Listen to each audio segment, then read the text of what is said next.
February at Cape Canaveral for the attempt to launch astronaut John Glenn into around the Cohete French 7. Report the astronaut's condition as excellent. Colonel. And then astronaut Glenn still remains the question mark. But for John Glenn, the countdown again underway.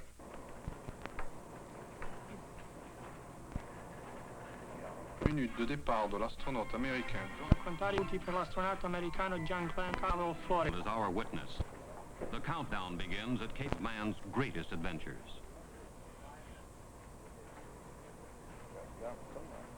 It begins here with these men, for they are the launch team. And from now until the instant of flight, the fate of today's mission rests principally upon their skills and judgments. The countdown is their master plan, and they proceed through its ritual with unhurried deliberation. Its pages contain the timetable of order they must follow to awaken a giant machine, to test its readiness, and to prime it for the one supreme moment for which it was created. ISO on now, meter reads 19 volts. 12 volt standby on, now meter reads 11.5. 6 volt isolated. Minute after minute, page upon page, the count continues. And in the night beyond this blockhouse, a modified Air Force Atlas rocket now hums with restless energy beneath a Mercury spacecraft as these men usher it toward its final minutes on Earth. Today is February 20th, 1962. And today, if all goes well, the men here will launch an American astronaut into orbit around the world in a spacecraft which he has named Friendship 7.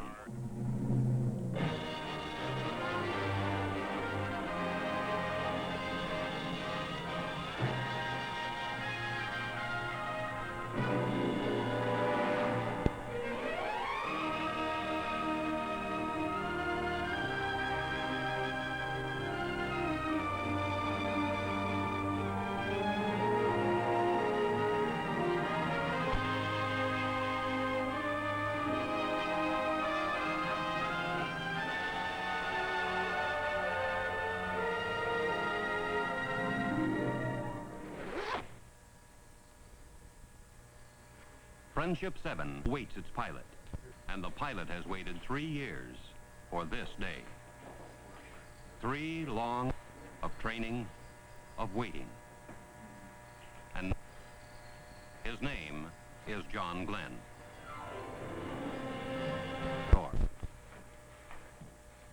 Of 2 teenage children.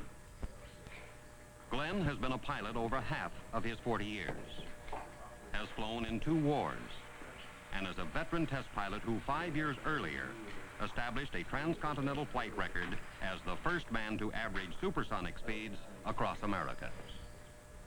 He volunteered for spaceflight, is one of 7 astronauts selected for Project Mercury, the man in space program directed by the National Aeronautics and Space Administration.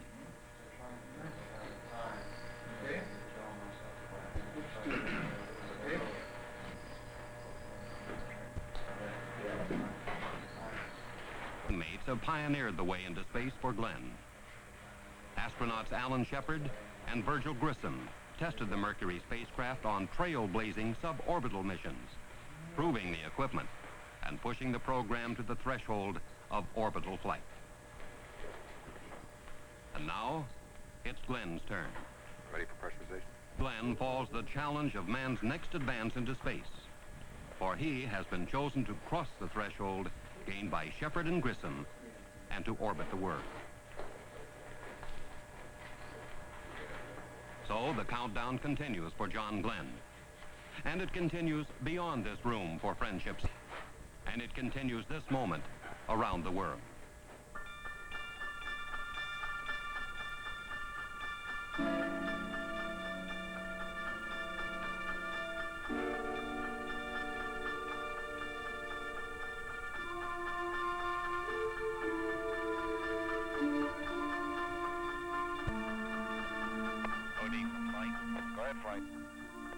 These are John Glenn's ground-based co-pilots, men he knows well, with whom he's trained, and in whose judgment his life is entrusted this day.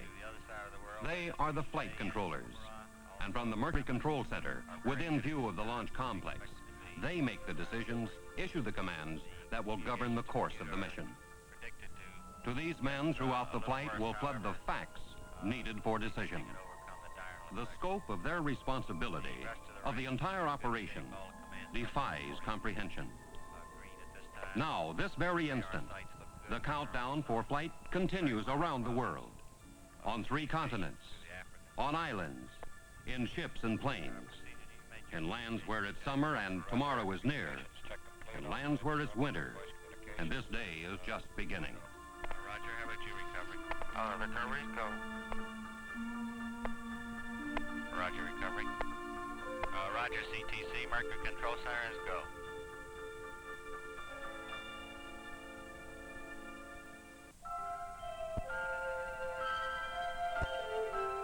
Northeast of Cape Canaveral, 1,000 miles into the Atlantic, dawn's early light spills over the British Crown colony of Bermuda, and Station 2 in the Mercury network proceeds with the countdown. The tracking and telemetry stations, 18 in all, form an avenue of electronic checkpoints around the world to monitor and communicate with Friendship 7 as it passes overhead.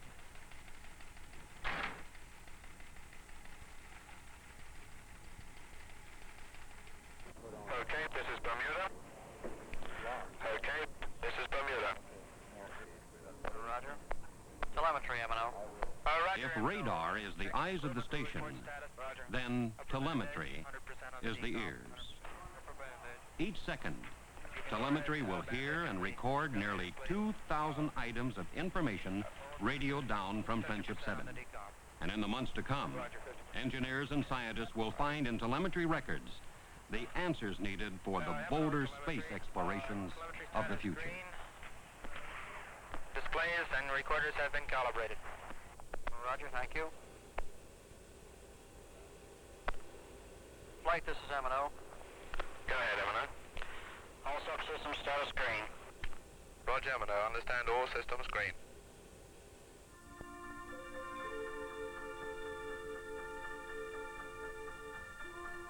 Latitude, 5 degrees north. Longitude, 10 degrees west. A spot in the Atlantic Ocean off the coast of Africa. And Station 3, the Rose Knot, waits under the late morning sun for John Glenn. Operating out of Trinidad, Rose Knot will communicate with Friendship 7 and monitor its journey as it streaks across the empty ocean and out over Africa.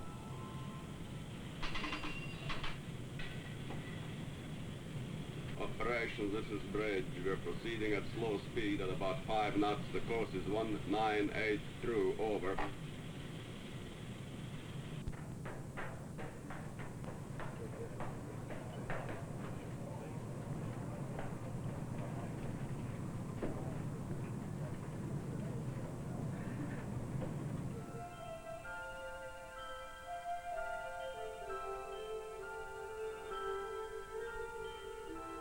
Beyond the Mercury station on Gran Canaria Island, in the Spanish archipelago off of the African coast, it's midday at Station 5 in Kano, Nigeria, deep in the continent of Africa.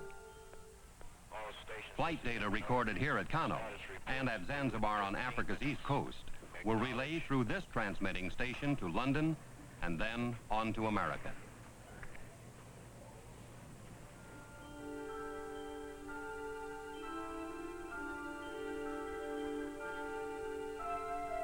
Far to the southeast of Kano, beyond the Zanzibar station, the ship's bell of the coastal sentry tolls the twilight of day in the emptiness of the Indian Ocean.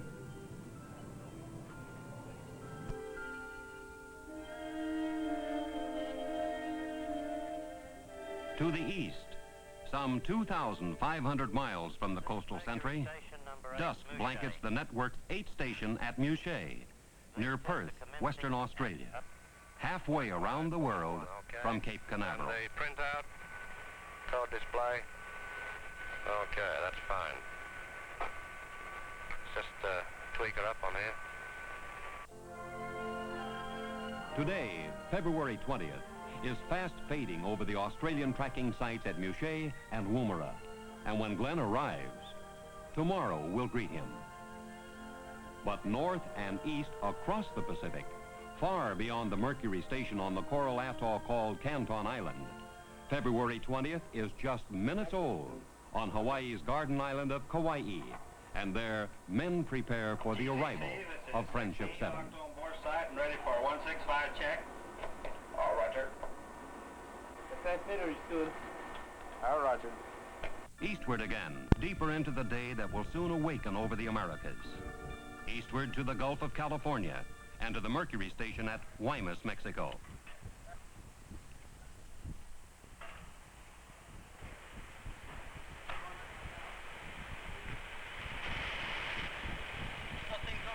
Real good. Just waiting for liftoff.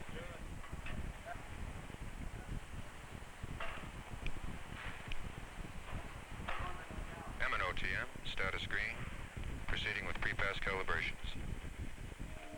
North of Mexico, in the pre-dawn along the west coast of the United States, the mountaintop station at Point Arguello, California, waits out the long countdown, ready to track John Glenn.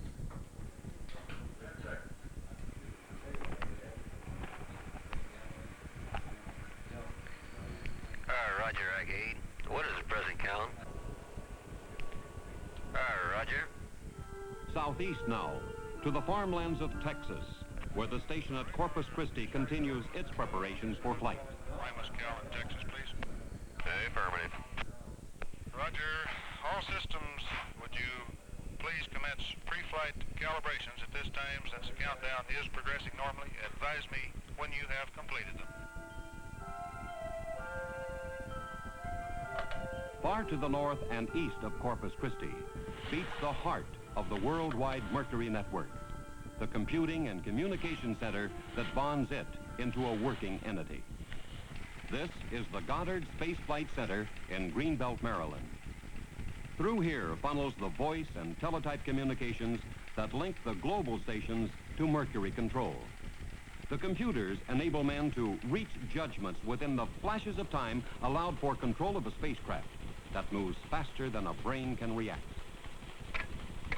Throughout the flight, the computers will generate recommendations on whether the mission should continue or be aborted.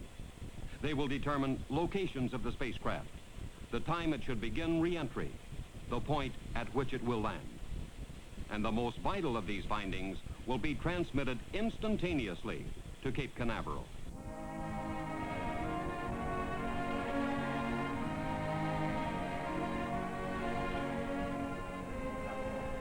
Around the world, all is ready.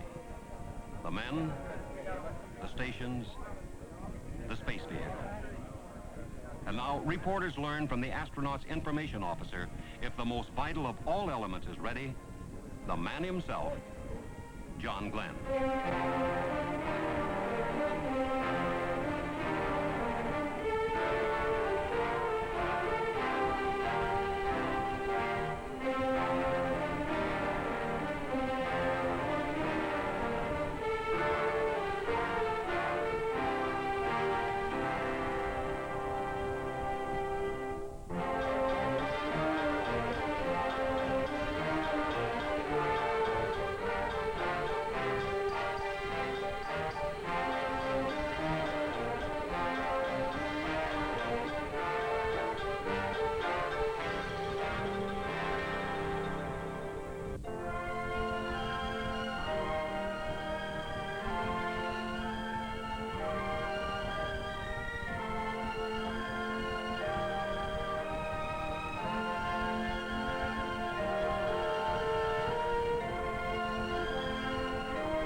What are the thoughts of a man about to rocket into history?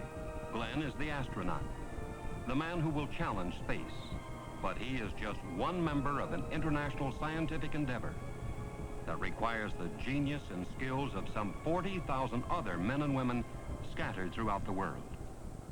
From the engineers and technicians who produced the space vehicle to the crews now preparing to launch it.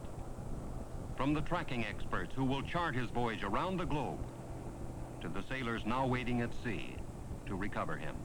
Behind this day stands years of preparation, of research and testing, of planning and training.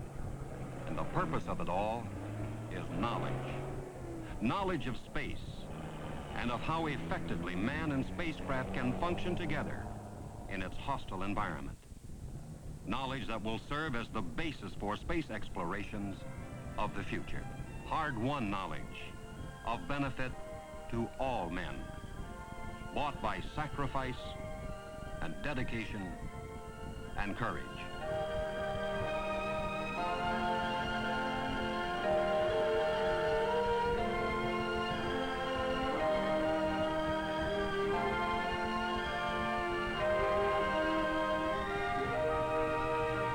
Now, just a handful of minutes remain until the spacecraft crew on the service tower call for the pilot of Friendship 7.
Okay, John?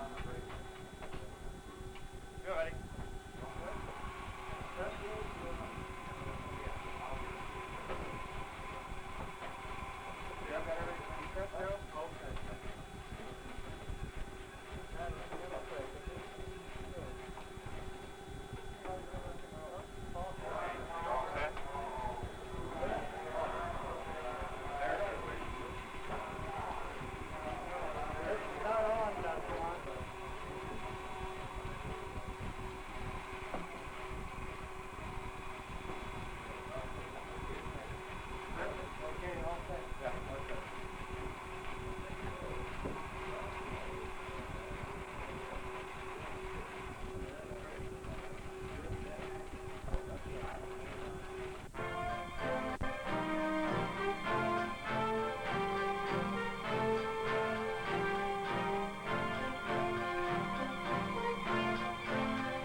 The sound of John Glenn's life. His heartbeat, you hear, will flow from Friendship 7 throughout the flight, informing those on the ground how well he endures the trials ahead. Into the soft light of this Florida dawn emerges Friendship 7, making its debut to the day of its destiny.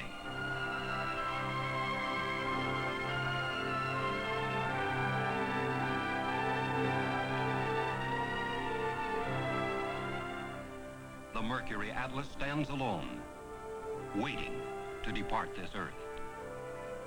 250,000 pounds of rocket with thrust equal to 3.5 million horsepower, all to hurdle a 168-pound astronaut into space.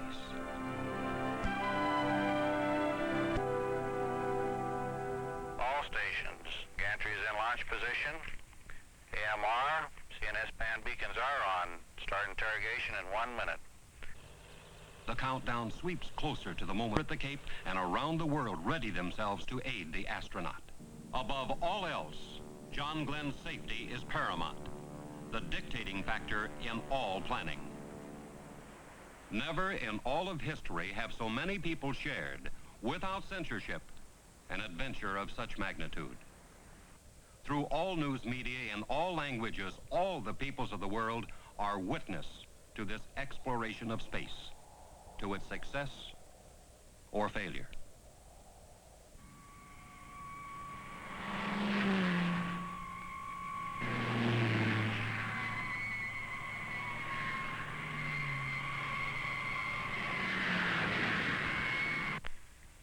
T-minus 15 minutes. Mark, T-minus 15 minutes and counting. There will be no smoking in the blockhouse until further notice. Okay, this is Bermuda. Go ahead. We just logged on our computer. Stand by for an estimate. Roger. Standing by, Bermuda. Estimate 5 minutes, okay? 5 minutes. You want us to continue to count? I suggest you take it down to T-minus 7. We may have it by then. Roger.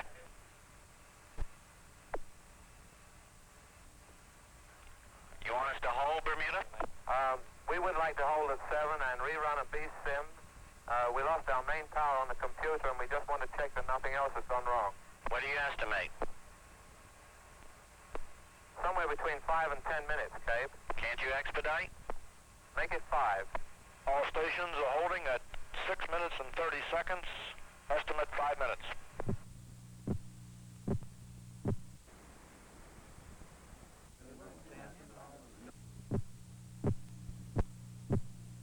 We just got to go. You ready? Are you ready to continue? Green. Okay, go ahead. Green. Go ahead, Cape. Your attention, please. On my mark, we will pick up the count at T-minus 6 minutes and 30 seconds and counting.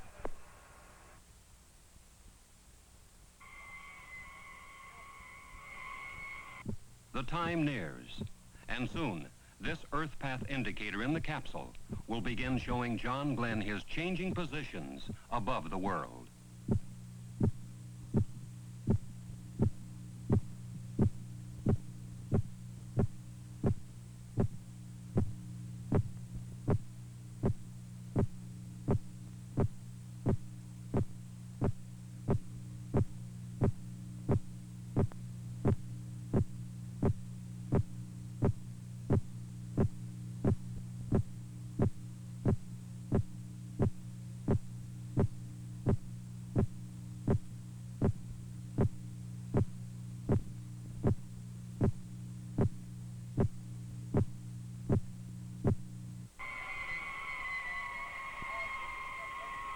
Mark, 57 seconds. Stand by to start EPI on my mark.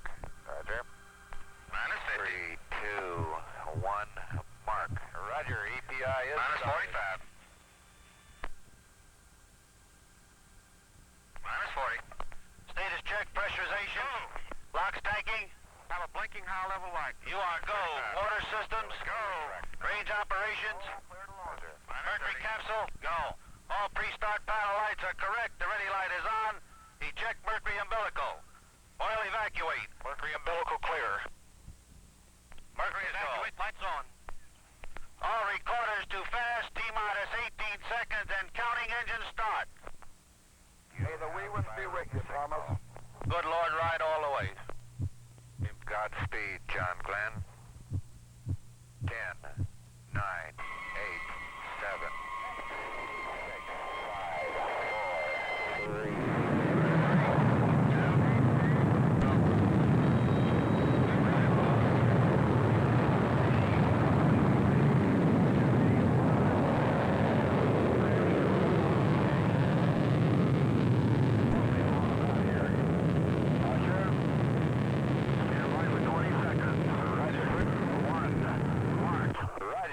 clock is started.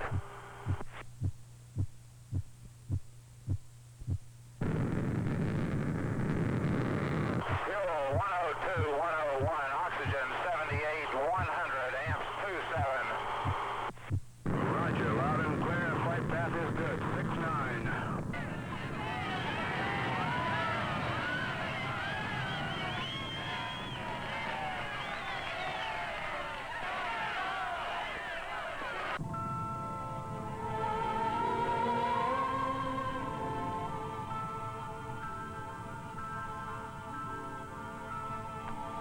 Seconds. 65, it still looks real good from here. 70 seconds, leaving a nice vapor trail now. Looks real fine. Looks good. GE's got it. 80 seconds and looks real good from here. 85. 90. 95, flame color is bellowing out now. Reading you loud and clear, 7. Cape is go. We're standing by for you. Roger, Cape is go and I am go. Our capsule is in good shape. Fuel 103, 102, oxygen 78, 100. Cabin pressure holding steady at 58, amps is 26. All systems are go. Roger, 20 seconds to Seco.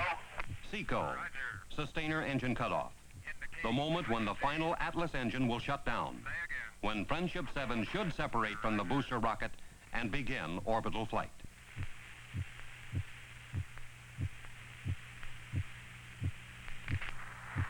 Seco. Plasma grades fired, okay.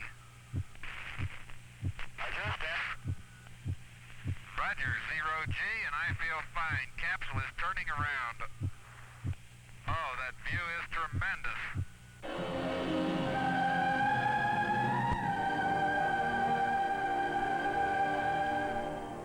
To John Glenn now belongs an awesome panorama. The world curving beneath him, just as it was filmed from an earlier Mercury capsule. I could see the booster during turnaround just a couple of hundred yards behind me. It was beautiful.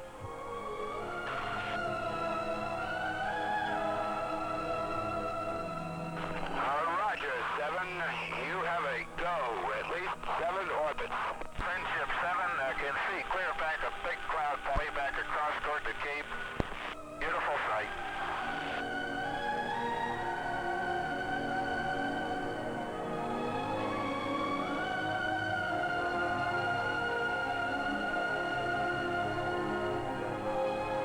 Roger, still reading you loud and clear. Next transmission, Bermuda.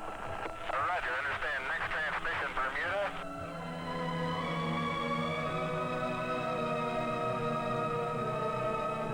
Friendship 7, Bermuda has you. Roger, Bermuda, stand by. This is Friendship 7, fuel 103, 101, oxygen 78, 100. This is very comfortable at 0G. I have a very fine feeling. It just feels very normal and very good. Roger, Friendship 7. How does he look, Bermuda? Looks real good, Cape. Surgeon reports everything okay, all systems okay. Good voice contact both ways. Roger. Friendship 7, anything to report on control system checks? Not yet. Everything appears to be going okay. I'm now on the yaw part of the check. Going off right on schedule. Very good, very good. So far is excellent. Very good. No problems at all so far on control. Roger. Friendship 7, that's Bermuda. You're cutting out on UHF. If you read, go to HF. Roger, going. Friendship 7, Bermuda Capcom on HF. 7, Friendship 7. Friendship 7, I'll read you very weak. Give me your status on control system check, please. Friendship 7, clear Capcom. Read you. This is Friendship 7. Horizon is a brilliant blue. There, I have the mainland in sight at present time coming up on the scope. I have a beautiful view of the African coast, both in the scope and out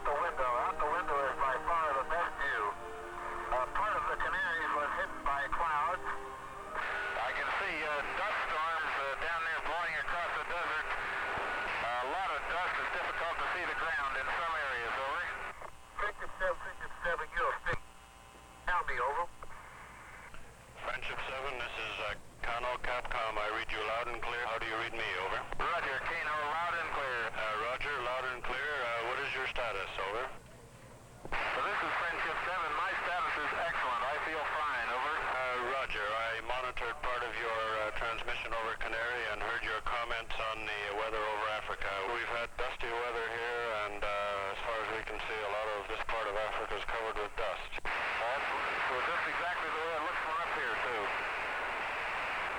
Roger, will you give us status report, over? Roger, this is Friendship 7, fuel 9098, oxygen 78, 100, cabin pressure holding 5.6 at present time, and preparing to take Xylos still at present time. Roger, do you want to stand by for retro sequence time, area 1, Charlie? Roger, going back on ASCS, yaw check, okay. It's a little different display than I had really anticipated, but it checks okay, and I can pick up yaw. I have to be about 5 degrees. Friendship 7, you are fading rapidly. Across Africa, races Friendship 7 at 17,545 miles an hour, 300 miles a minute, 4 miles for every heartbeat of John Glenn.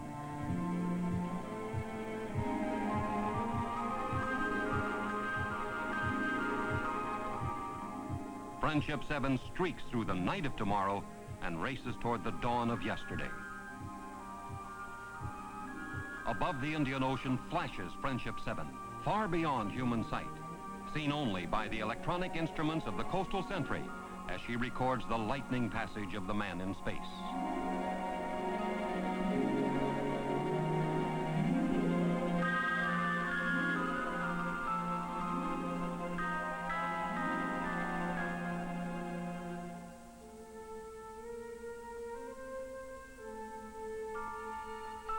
For John Glenn, the familiar time references of Earth no longer apply, for he journeys around our world in just 88 minutes, outracing the sun that needs 24 hours to circle the same globe.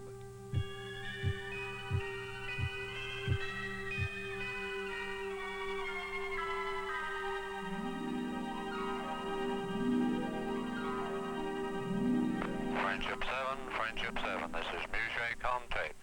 Friendship 7, this is Musée Contact. Deary, over. Hello, Musée Contact. This is Friendship 7, reading you loud and clear. How me? Roger, Friendship 7, Musée Capcom. How me, over? Roger, how you doing, Gordo? We're doing real fine up here. Everything is going very well, over. Very good, John. You sound good. Roger. That was sure a short day. Time passes rapidly, huh? Yes, sir. Right. Shortly, you may observe some lights down there. You want to take a check on them out to your right, over? Roger, I'm all set to see if I can't get them in sight. Roger. Any symptoms of vertigo or nausea at all, over? Negative. No symptoms whatsoever. I feel fine, over. Good show. Roger, I do have a lights in sight on the ground, over. Roger, understand. Just off to your right there? That's affirmative. Just to my right, I can see a big pattern of lights, apparently right on the coast. I can see the outline of a town and a very bright light just to the south of it.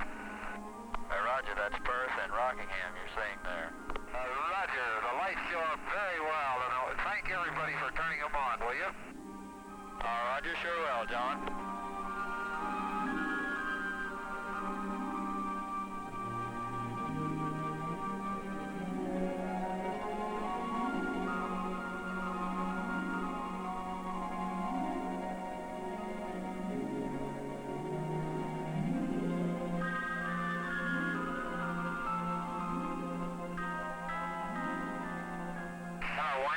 Friendship 7 on UHF. Do you receive? Over.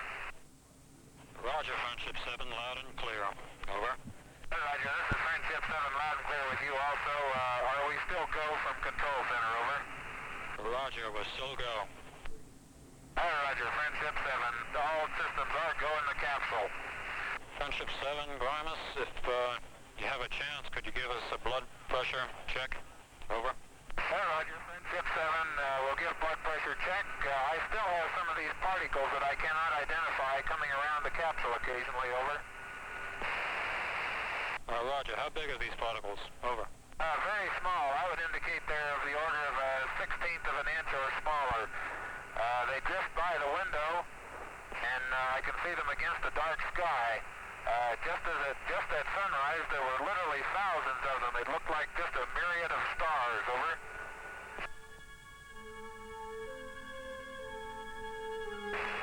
Guaymas LOS. LOS, loss of signal.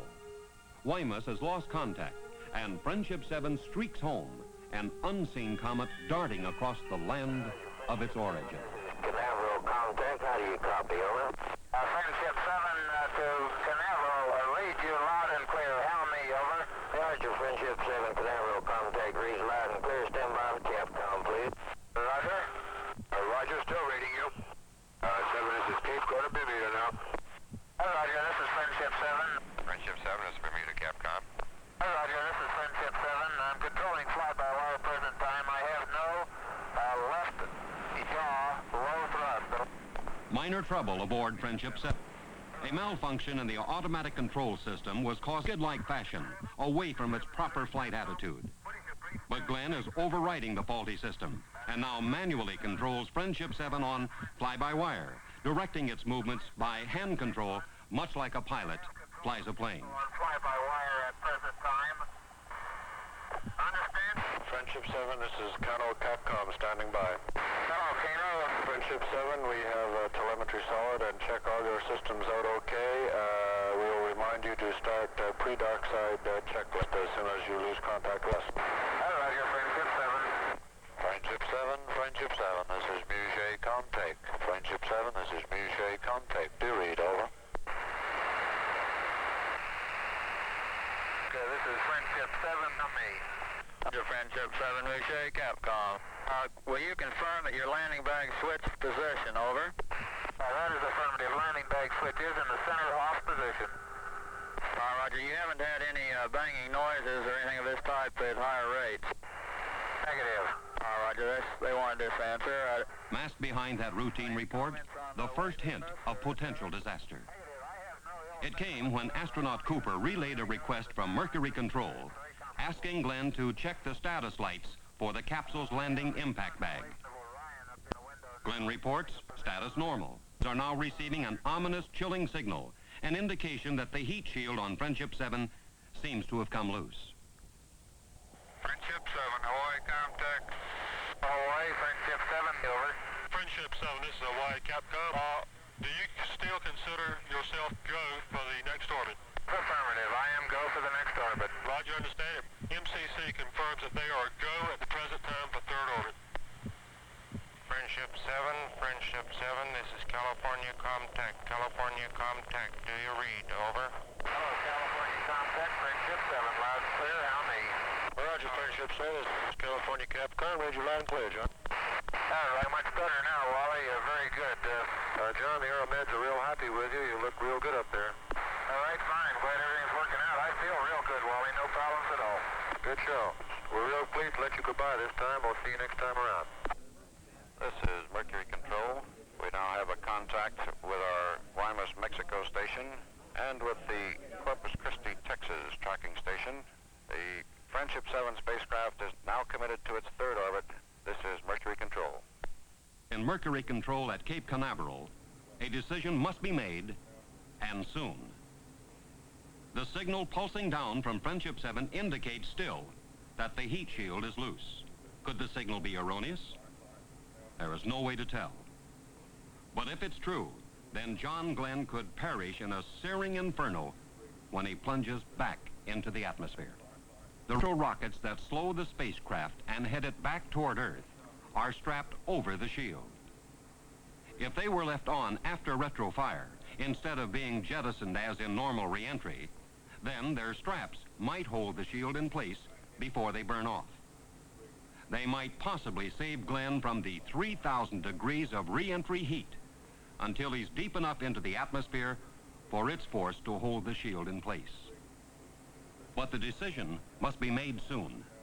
Even now, Glenn is streaking toward the United States, and he must begin the retro sequence 300 miles west of California if he's to land in the planned recovery area 700 miles south and east of Florida.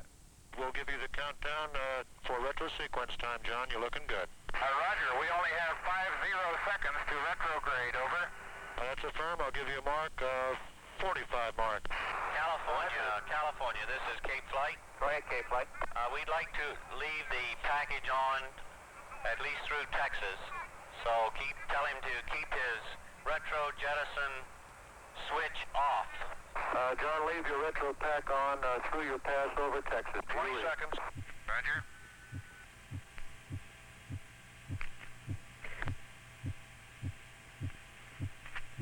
5, 4, 3, 2, 1, fire. Roger. Retros are firing. Oh, Roger, baby. Are they ever? It feels like I'm going back toward Hawaii. Don't do that. You want to go on the East Coast. Roger. Fire retro light is green. All three here. Roger. Roger. Retros have stopped. Hunter. Keep your retro pack on until you pass Texas. That's affirmative. John. That's real good looking flight from what we've seen. Yes, sir. Looks good, Wally. We'll see you back east. Right. Right, boy. Texas, Capcom, Cape Flight. Go ahead, Cape Flight. Go ahead. We have decided to re-enter with the pack on. This is Texas Capcom Frenching 7. We are recommending that you leave the retro package on through the entire re-entry. This means that you will have to override the 05G switch, which is expected to occur at 0443. This also means that you will have to manually retract the scope. Do you read? This is Friendship 7. What is the reason for this? Do you have any reason? Over? Not at this time. This is the judgment of Cape Flight. Roger. Say again your instructions, please. Over. We are recommending that the retro package not, I say 3. This is approximately 4.5 minutes from now. This also means that you will have to retract the scope manually. Do you understand? Roger, understand. I will have to make a manual 05G entry when it occurs and bring the scope in manually. Is that affirmed? That is affirmative. Friendship 7. Roger. Friendship 7 is escape, over. Go ahead, Cape, Friend 7. I recommend you go to re-entry altitude and retract the scope manually at this time. Roger, retracting scope manually. While you're doing that, we're not sure whether or not your landing bag has deployed. We feel it's far safer to re-enter with the retro package on. We see no different type of re-entry. Over. Roger. Understand. 7 is escape. The weather in the recovery area is excellent. 3-foot waves. Only 1/10 cloud coverage. 10 miles visibility. Roger. Friendship 7.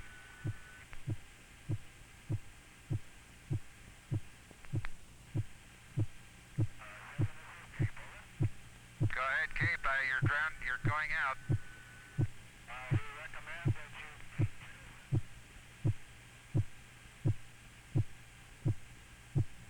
Retro pack upon reaching 1 to 1.5 G. Do you understand? Over. Amen. 7, this is Cape transmitting blind. Recommend Suddenly, all contact with John Glenn and Friendship 7 is lost.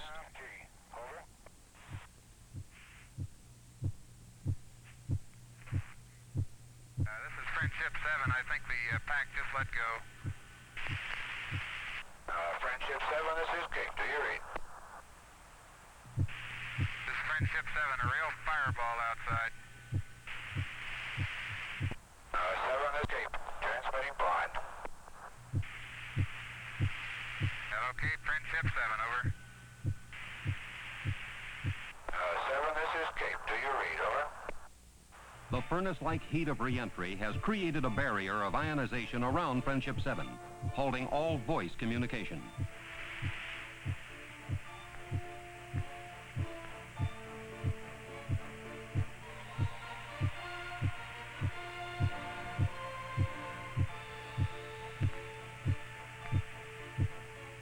Alone, he plunges back toward Earth. a fiery meteorite.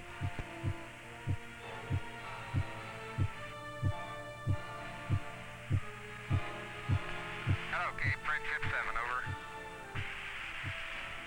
Friendship 7, this is Cape. Do you read, over? Hello, Cape, Friendship 7, do you receive, over? The thickening atmosphere breaks his descent, slowing Friendship 7 from 17,500 miles an hour to 1,300 miles an hour in slightly over 3 minutes. And the forces of gravity slam against John Glenn until he weighs 8 times his normal weight.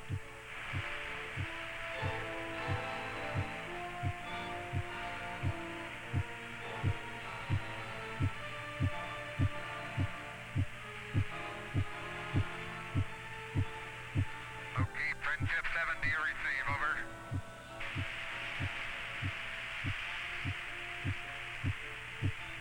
This is Cape, transmitting blind. Your IP, 1 mile of the uprange destroyer.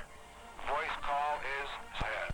Steelhead is the code name for the destroyer Noah, waiting to recover Friendship 7. But John Glenn cannot hear the message. Right around 4:43 flight. It was about on time. Keep talking, Al. Friendship 7, this is Cape, over. Friendship 7, this is Cape. How do you read, over? All right, you're reading it loud and clear. How you doing? My condition is good, but that was real fireball, boy. I had great chunk at retro pack breaking off all the way through. Very good. It did break off. Is that correct? Roger, altimeter off the peg indicating 80,000. Roger, reading you loud and clear. Rocking quite a bit. I may still have some of that pack on. I can't damp it either.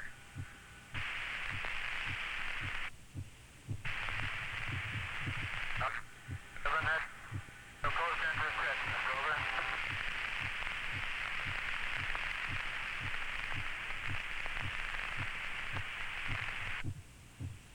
Friendship 7, going to drogue early. It's a rocky first one. Drogue came out. Drogue is out. Roger, drogue came out at 30,000 in about a 90-degree yaw. Roger, is the drogue holding off? Roger, drogue looks good. Roger. Scope did not come out. This checklist? Roger, pumping the scope out. That's over. Nick?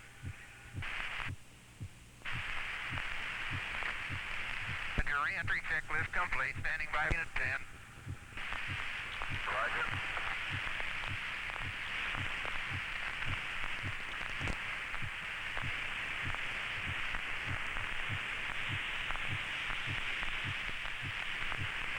Coming down on 10. Snorkels are open. Roger, understand. Snorkels open. Roger. Main chute is on green. Chute is out in reef condition at 10,800 feet and beautiful chute. Chute looks good. On O2 emergency and the chute looks very good. Rate of descent has gone to about 42 feet per second. The chute looks very good. Hello, Mercury recovery. This is Friendship 7. Do you... Mercury, Friendship 7, this is Steelhead, loud and clear, over. Roger, Steelhead. Friendship 7, the chute looks very good, over.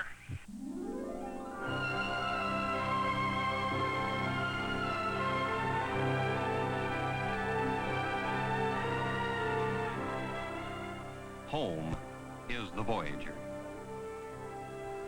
Behind, a journey of 81,000 miles through 3 days and 3 nights in just 4 hours and 56 minutes.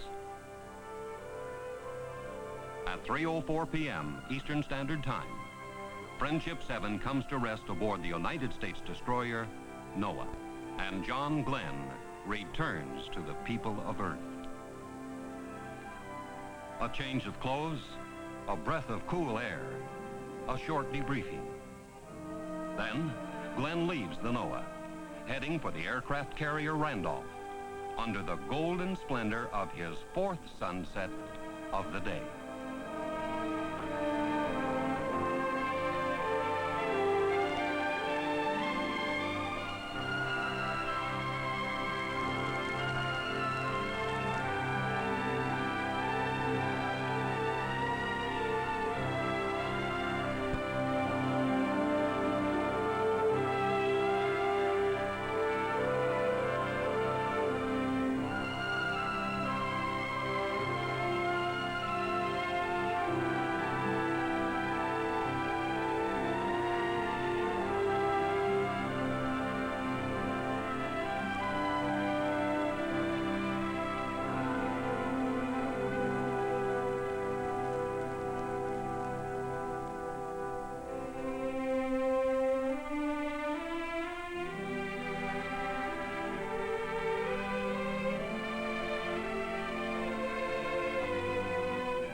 His name, John Herschel Glenn, Jr. Lieutenant Colonel, United States Marine Corps. Married, father of 2 teenage children. Today, John Glenn and the Mercury team challenged space, and they won.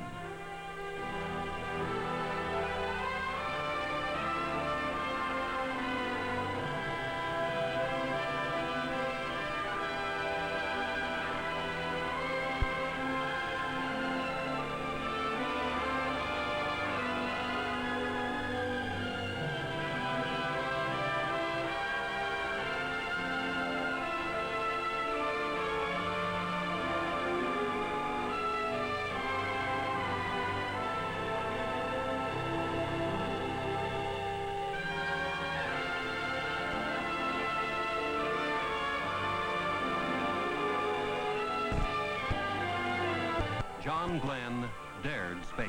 Brave men will fight tomorrow, and in the tomorrows as we route to explore the universe around us.